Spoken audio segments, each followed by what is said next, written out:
राम ही ईश्वर है ना, राम ही परमात्मा है, इसलिए राम बड़े हैं।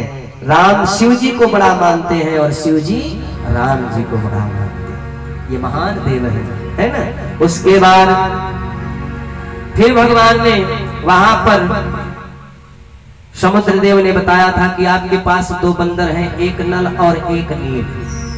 ये दोनों बंदर अगर पत्थर में राम लिखेंगे, राम लिखकर फेंक देंगे तो पत्थर डूबने वाला नहीं है। तो उन्होंने कहा कि ऐसा क्यों? उन्होंने कहा एक ऋषि ने इन्हें श्राप दिया था, क्योंकि एक ऋषि महाराज पुस्तक अपनी रख देते आश्रम में पढ़कर, भगवान का पोथी अब पढ़ करके बांध कर रख देते, लेकिन नल नील दो बंदर थे, खेलते खेलते जाते और वह पोथी उठाकर फेंक देते। तो आते तो मुनि जी देखते कौन फेंका, कहाँ गई पोथी। तो एक दिन छिपकर मुनि जी देख रहे थे, नल नील दोनों खेलते खेलते गए और उठाए पोथी और फेंक दिए। जब फेंक दिए तो मुनि ने देख गए, अच्छा तो तुम हो, इसलिए जाओ हम तुम्हें श्राप देते हैं, आज से कोई चीज तुम फेंकोगे तो डूबने वाली नहीं।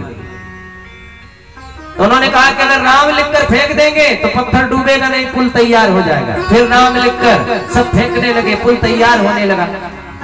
जब पुल तैयार होने लगा तो भगवान ने सोचे कि क्या बताऊं, ये बंदर सब फेंक रहे हैं, पत्थर डूब नहीं रहा है। तो भगवान की भी इच्छा हुई कि हम भी एक पत्थर फेंकते हैं।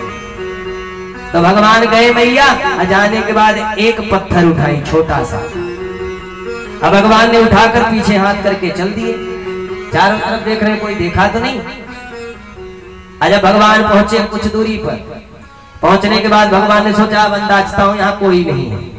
जैसे ही भगवान ने छोड़ा तो पत्थर डूब गया। जब पत्थर डूब गया तो भगवान ने देखा कोई देखा तो नहीं।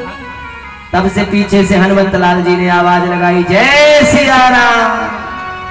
हनुमान जी ने, बेटा तुम हो क्या? बोले हाँ। बोले तुमने कुछ देखा तो नहीं? उन्होंने कहा मैंने सब देखा।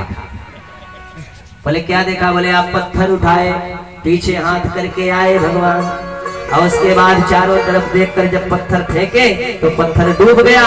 तब फिर आप घर बढ़ाए कि कोई देखा तो नहीं, इसलिए हम सब देख गए। भगवान बोले हनुमान जी से, देखो तुम देख गए ना, एक काम करना किसी से बताना मत। भगवान बोले, हनुमान जी बोले क्यों? बोले अगर बता दोगे तो हमारी बेइज्जती हो जाएगी कि पत्थर भगवान ने फेंका तो डूब गए।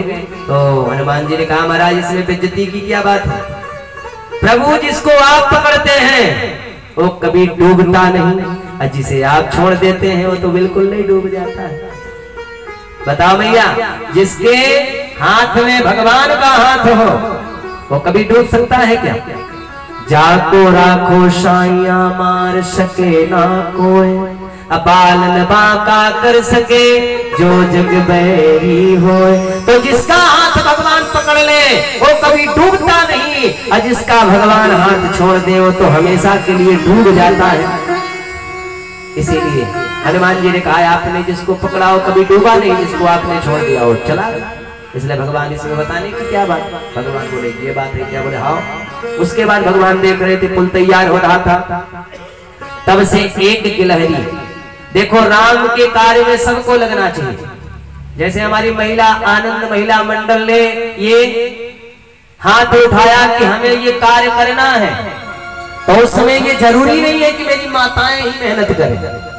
इसमें सबका फर्ज बनता है, पुरुष से लेकर नारियों से लेकर सबका फर्ज बनता है कि सब लोग बूंद बूंद से सागर भरता है, उसी प्रकार से थोड़ा थोड़ा करके सब लोग सहायता करें, है ना। जब भगवान गोवर्धन पर्वत उठा रहे थे ना तो सब लोग करके लाठी लगाए थे, हाँ प्रभु हम भी खड़े हैं, ध्यान मत देना, कन्हैया घबराना मत, हम लगे हैं उठाने के लिए, है ना। तो भगवान के कार्य में सबको हाथ बटाना चाहिए, ये शास्त्र कहता है।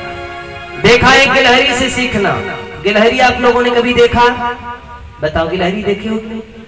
नहीं देखी होगी तो किताब में तो जरूर देखी होगी, है। तो गिलहरी